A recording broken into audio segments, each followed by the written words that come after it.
Good evening, or good afternoon.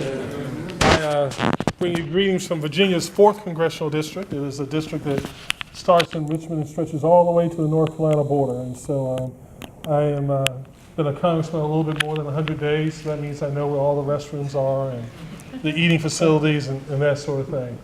But I do know this. I was fortunate enough to be put on the House Armed Services Committee. And one of the reasons I wanted to be on that committee is, well, two reasons really. Three. One, Virginia is one big military base. From the Pentagon to our assets in Norfolk, we are heavily dependent on military spending. Second reason is that it is one of the few committees in the Congress that works on a bipartisan basis. We all come together because we all believe that we need to defend our nation and that politics really ought to stop, or partisanship really ought to stop at the waterline, at the seashore. And then thirdly, there is one bill that has to pass every year, and that is the National Defense Authorization Act. Come hell or high water, that bill's going to pass every year. And what that means to you is, especially you small businesses and you HBCUs, if you can get in that bill, something good is going to happen for you in that year. And so I want to offer my office as a vehicle to help you achieve those things. I want to suggest to you that you should think outside the box.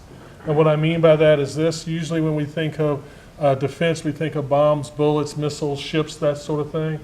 But let me tell you, I've already been approached, and we're going to work on getting this language in Virginia for centers of excellence. Cody, is it high excellence or excellence? Centers of excellence, that the Defense Department the Secretary of Defense can designate centers of excellence to do what? To work on climate change in Virginia. Why?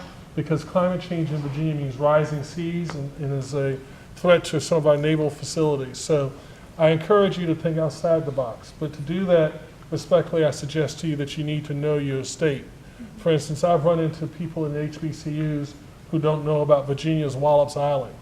Wallops Island is our spaceport. And as our spaceport, Wallops Island is going to be in line to do more in terms of space defense. And so if you're going to get into this space, make sure you know your geography, make sure you know your assets. And again, I encourage you to think outside the box. Again, my name is Donald McEachin. I've been a congressman now for a little bit more than 100 days. It is the greatest job in the world, bar none. And we're here to help you. I am an HBCU graduate. I got my Master's of Divinity from Virginia Union University in 2008. I'm a trial lawyer by training, and and that's how I paid my bills before I came to the Congress.